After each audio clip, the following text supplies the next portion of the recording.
Hey guys, welcome to episode number 594. Today is Monday, so it's Update Monday, and today we are going to be building this gigantic aquarium stand rack behind me.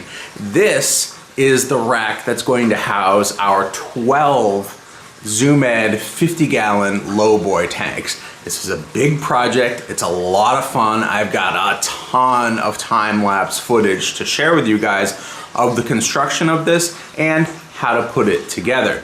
But before we get started, make sure to hit the subscribe button if you haven't already, and make sure you go check out myaquariumbox.com and betaoasis.com if you want to help support this channel. All right guys, this was a big project. I was up pretty late putting this together, so let's take a look at how I constructed this stand and what I'm gonna do to finish it off. So come along with me and learn how to be a better aquarist.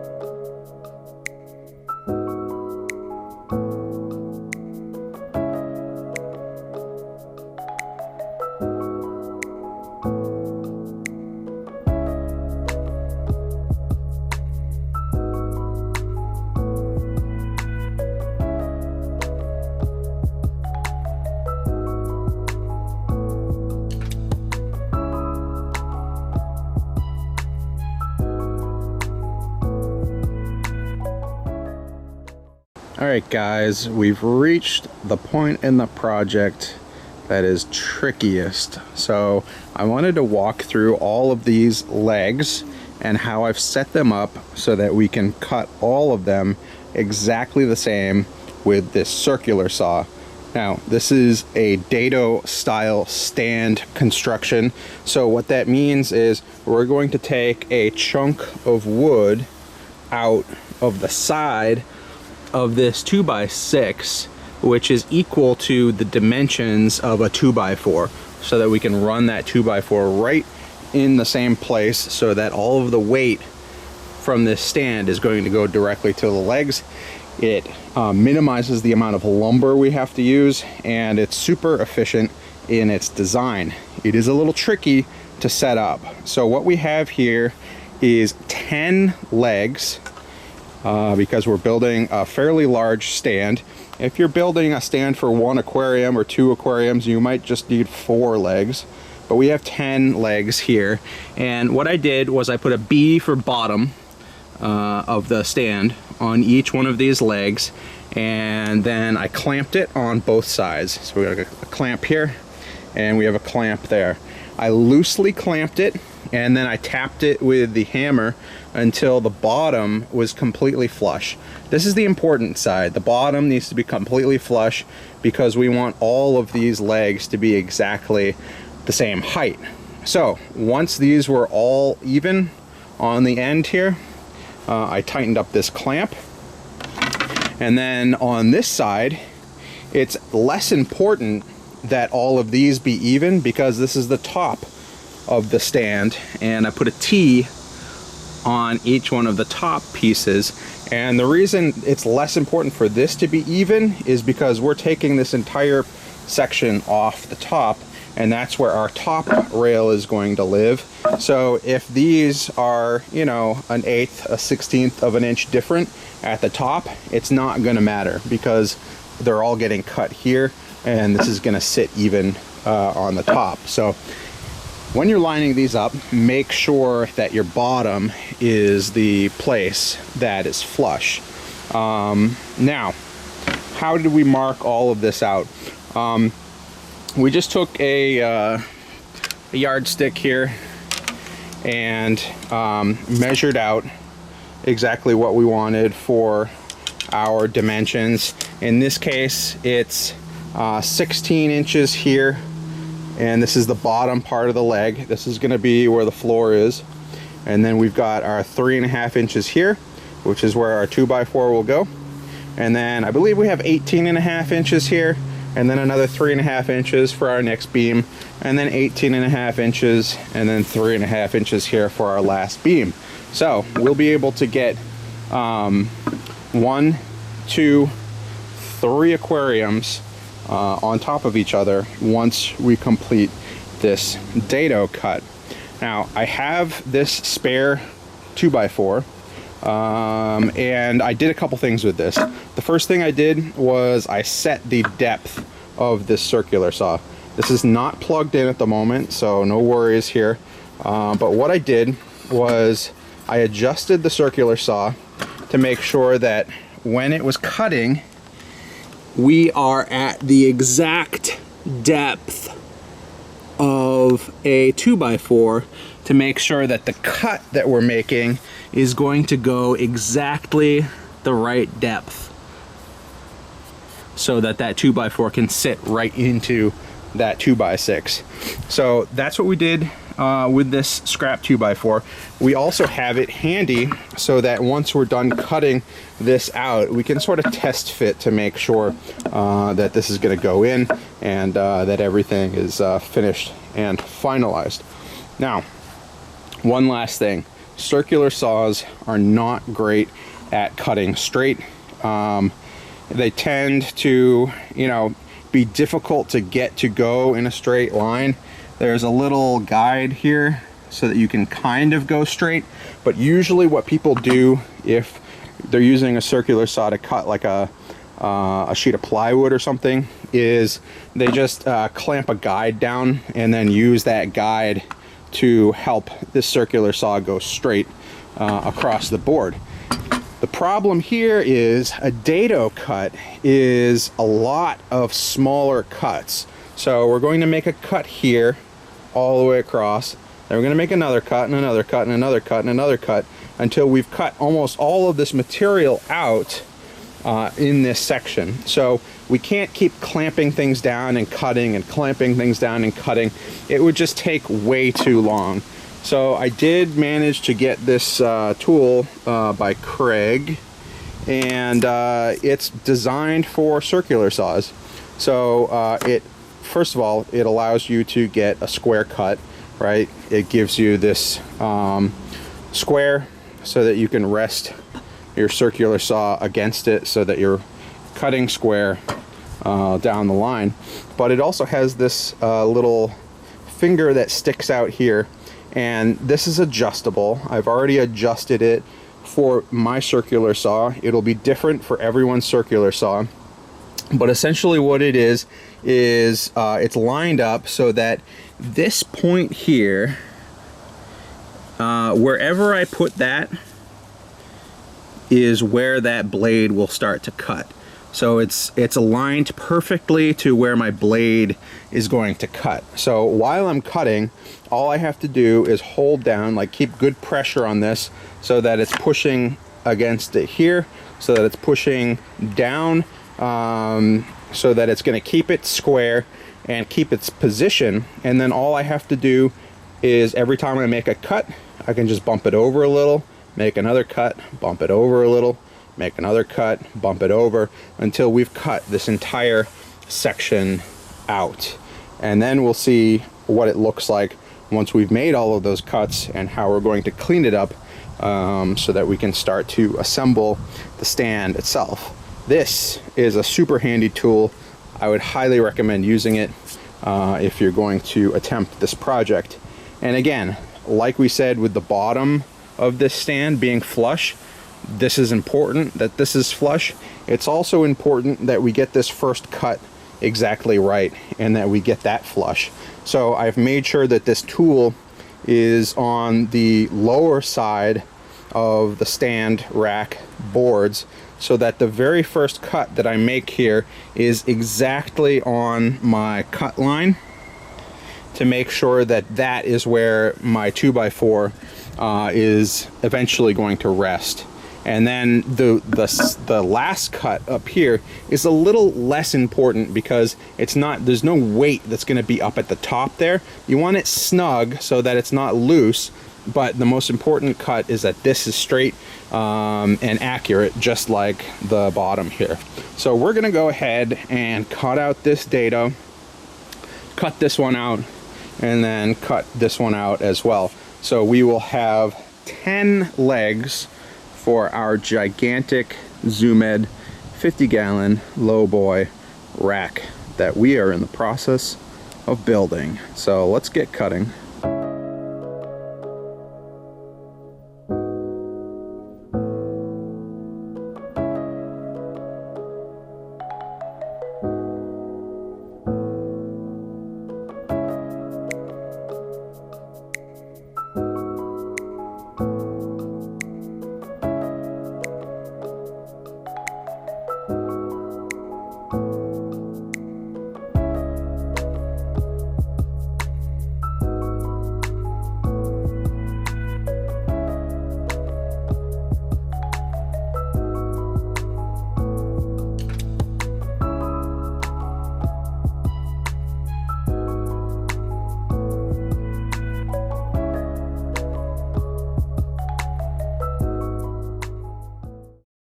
Alright guys, so here are our legs for our stand with dado cuts. Now, if you look at this from the side, you can tell how this is going to be the perfect amount of space for that 2x4 to sit inside of this 2x6 so that the legs carry the weight all the way to the ground. The next step is we need to clean this up with a chisel, with a hammer, and then with some sort of wood rasp or maybe some sandpaper. So what we're going to do here is get this chisel as far in as we can and just pop out as many of these wooden pieces. Again, there's like 15 cuts or so, and I think that is a perfect amount to quickly clean up these holes and get them flat and even and square. So this is the next step that we'll be doing. As you can see, once we remove these pieces, we are going to need to take the flat part of our chisel and just try to chisel these down so that it's completely flat, completely flush with where our saw blades hit and not where our pieces of wood broke off. So all those high points will be chiseled down so this is nice and flat, and then we'll test fit our 2x4 in this space to make sure it fits well, fits snug, and then we'll move on to this set and then this set. So let's get chiseling.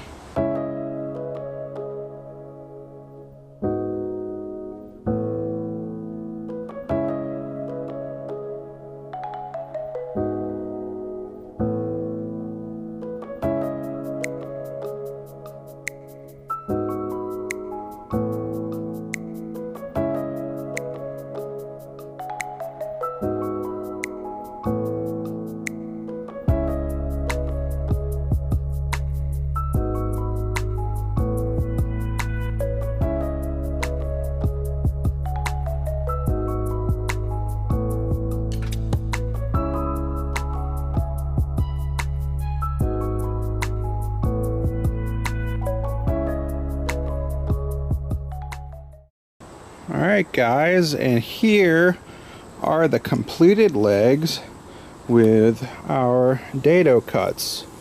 They've been chiseled out, and then I used the wood rasp to get them nice and flat and smooth so that a 2x4 will snugly fit right in the gap. So again, we've got one there, we got another one here, and then right at the top of the stand we have a third one. So all of the lumber has been cut, we've got our dados cut. Now we're going to bring this lumber inside and build the stand.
Alright guys, and here is the completed rack. Wow, this is massive, and I am super excited that this is finally put together and finally down here in the basement in one piece. I did put one of the 50-gallon Zoomed lowboy tanks here just as an example, so we can see kind of how it will look in the end.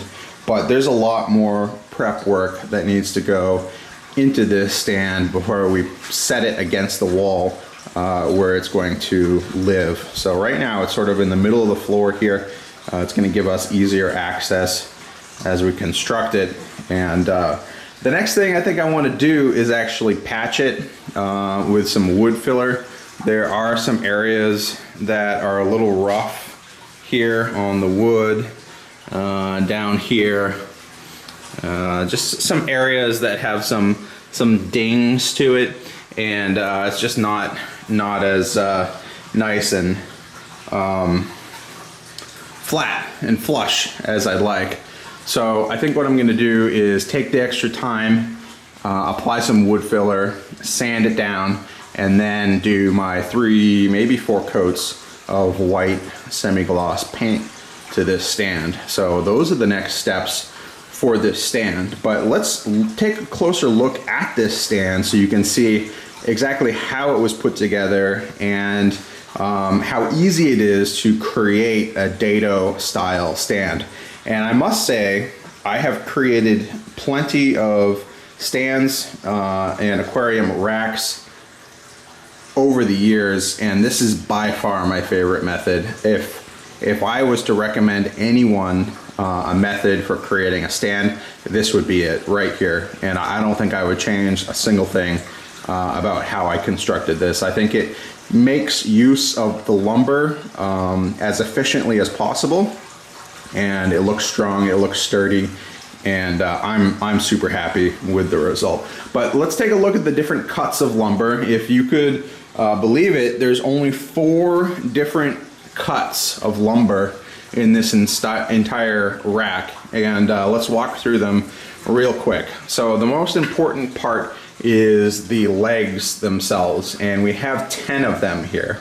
And as we saw, the DADO cuts in these legs, I prefer the 2x6s for these legs. A lot of people use the 2x4s to save on cost, but in my opinion, spending a little bit more money on the 2x6s gives you a larger footprint on the floor for that leg to rest on the floor, which means the weight is distributed a little bit better, and you're not compromising the structural integrity of the leg quite as much with this DADO cut, because if this was a 2x4, half of that would be eaten up by that DADO cut, whereas with the 2x6 you've got plenty of wood left here to help carry that weight all the way down to the floor. So as you can see, all of our vertical beams are DADO cut into the leg itself, which means that all of the weight from all of the tanks is being carried by these vertical supports, and that's what's going down to the floor. Maybe they're horizontal supports, I don't really know. But this is the second piece of lumber, and those, there are, what do we have? 1, 2, 3, 4, 5, 6, 12 of them. Essentially, we've got 2 of them, which makes up the entire horizontal span here of our rack. This rack is designed for 12 Zoomed lowboy tanks, and each one of these horizontals supports 2 tanks. So there's no lumber long enough to make this one piece. So what I did was I cut it so that these 2 pieces sort of meet here exactly in the middle on this third leg of the stand, and that allows the weight to transfer down to the floor. So this piece of lumber, as we said, is the one that ties into our legs, and that's what's carrying the majority of the weight of the stand. The only other one that we have here is sort of the cross brace that runs front to back, and this helps to make up like the spacer for the tank. All of the weight really is being carried by the front beam and the back beam, but these ones tie into those beams here with just these screws, and then screws into here to help make sure that the width, like front to back, is exactly the same the entire length of this stand. It's not really carrying weight, so it's not supported underneath at all. All it's really doing is help to tie the stand together front to back, but it is flush and it is level with those horizontal beams. So that's the third piece of lumber there. And on the end, we have 3 of them. And then on all of these middle legs, we have 6 of them, 1 on each side of the leg, right? And as you can see here with this tank, that's exactly what it's sitting on. Front to back, it's sitting on 2 of them on the sides there. But the last piece is, I guess, optional. So those are the 3 main cuts of wood. The last piece is just another 2x4.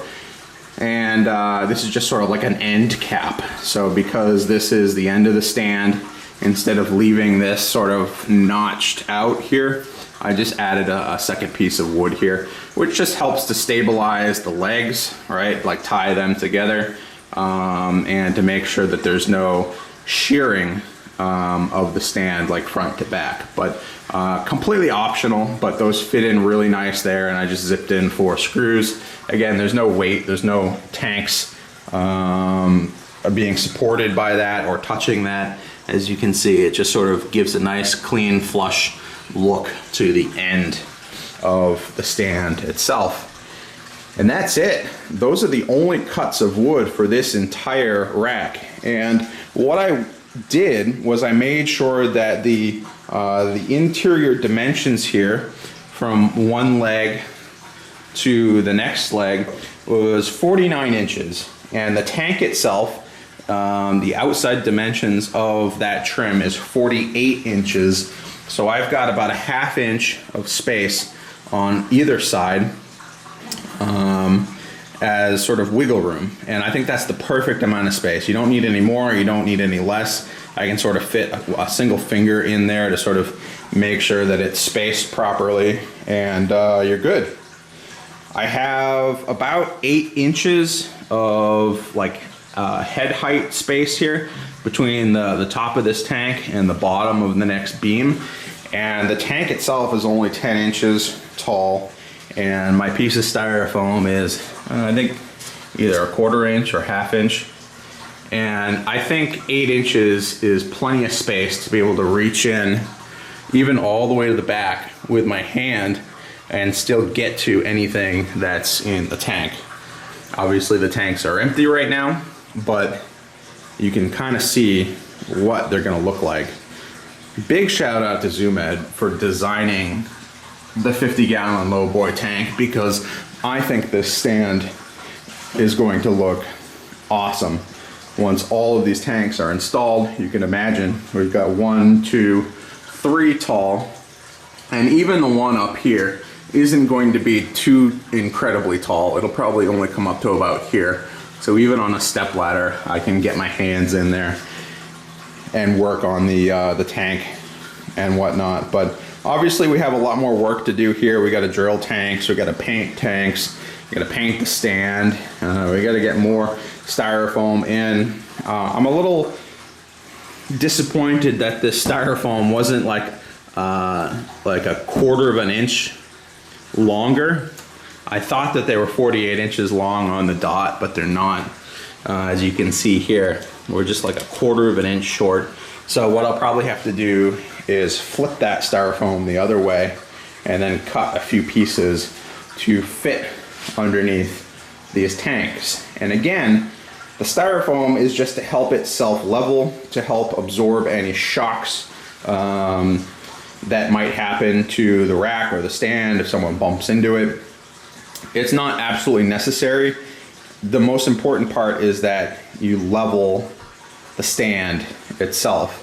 You might have noticed in the time-lapse clips that I never really used my level at all during the construction of this stand, and it's because I didn't need to, because we haven't leveled the stand yet. You see it's not level.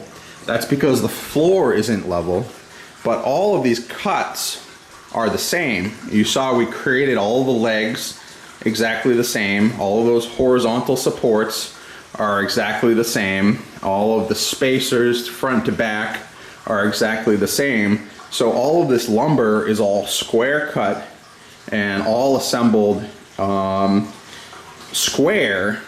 And now the last thing I need to do once it's painted and all that is to level the stand itself. So I've got a bunch of shims to do that. I'm sure each leg of this stand is going to need to be shimmed in a different way, some more than others, but I'm not going to worry about that until I have this tank in its final resting position, because right now it's just sort of pulled out here on the middle of the floor so that we can get around it and paint it and whatnot.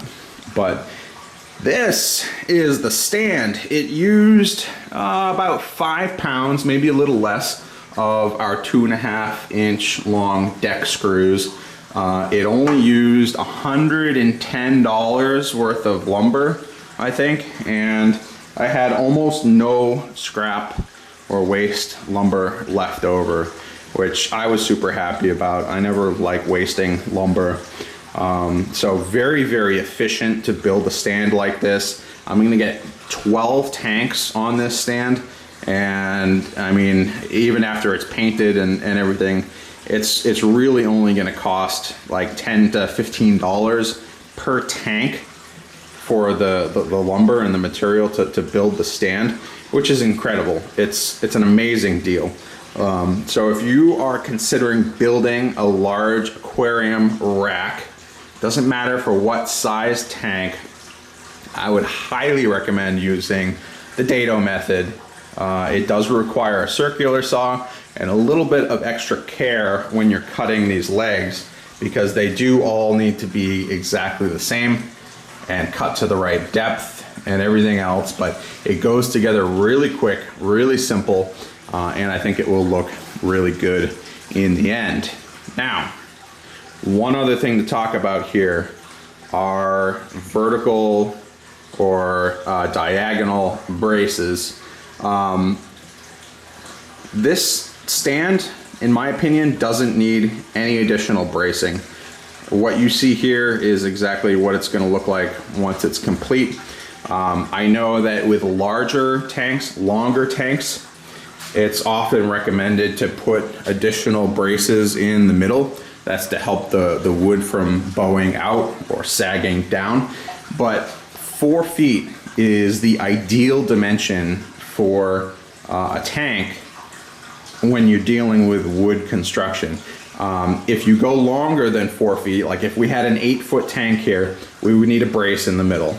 There's no way you can go 8 feet of like aquarium and water without putting a brace in the middle, putting an additional foot, whatever. But 4 feet, you don't need that. So I get away with using less lumber here, less complicated cuts, just because this tank is really the ideal dimensions. So 4 feet, I don't need any additional bracing, so I'm not worried about putting additional wood here.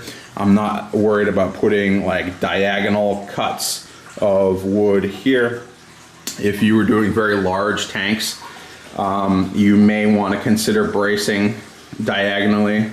That adds an incredible amount of strength to a rack and prevents it from shearing, which means, you know, the water in the stand wants to tilt one way or the other and the whole thing could fall over and pancake. That's not needed here either, because we have so many legs and we have so many like cross supports already. So there's no way that shear force is going to affect this stand. The fact that we have 3 horizontal supports instead of 2 means that it protects against that as well. There's really no way that this stand is ever going to be compromised the way that it's built. And I think the most important decision that I made when building this, as we talked about, is upgrading to the 2x6 legs instead of the 2x4 legs. And after that, you know, this stand is just solid. It is a solid stand, and it is way more solid than, you know, these 50-gallon lowboy tanks are going to require. So perfect size tank, really the ideal stand for these tanks as well. And I think this thing is just going to look completely beautiful once it's put together for real. So when we do complete this, it will be slid against the wall. There will be more space here for our barrels and our central filtration system. We are going to have our drain lines connected to the back of the stand, and the whole thing's going to be slid back against the wall. So we'll be working on a lot of these projects and a whole lot more in the coming weeks so that we can get this thing completed, filled with water, and fish. Anyways, guys, that is a first look at the ZooMed Lowboy 50-gallon aquarium rack system. It is impressive. All right, guys, and that's gonna do it for this week's video. As always, we had a lot of fun in this build. It's always a lot of fun to build something with your hands and to realize a vision that you've had for a very long time. And that is exactly what this rack represents. It means we are one step closer to getting all these tanks installed and getting it all hooked up and filled with water. There's a lot more to do to this stand before we can set tanks on it for real and get it into position. So we are going to tackle a lot of those projects in the coming weeks. Now, as we saw, this stand is a little rough, and I think I want to put some wood putty filler on it, sand it down, paint it with at least 3 coats of white paint to make sure that it's nice and glossy and protected from water and leaks and that sort of stuff. We've also got drain plumbing that we need to install on this rack. We've got to reset our lights and our air system and all kinds of things before we can actually set this stand against the wall and start putting tanks on it and filling it full of water. But we will certainly tackle all of those things in the coming weeks. I'm also heading on a quick vacation, so hopefully we get to see some footage of that vacation in the coming weeks as well, and help break up this gigantic build process. But anyways, guys, this was a huge project. It was really rewarding to see it all come together, and I'm excited to see all of these tanks installed and operating in the near future. Make sure to hit the subscribe button if you want to see more videos like this, if you want to see this system completed, because it is well on its way, and I'm sure we'll get there fairly soon. Also, if you want to help support this channel, you can always go check out myaquariumbox.com and betaoasis.com. All right, guys, this was a long day. This was a big project, but I'm really happy with the results, and hopefully you are too. Anyways, guys, I hope you enjoyed, and I'll see you guys later.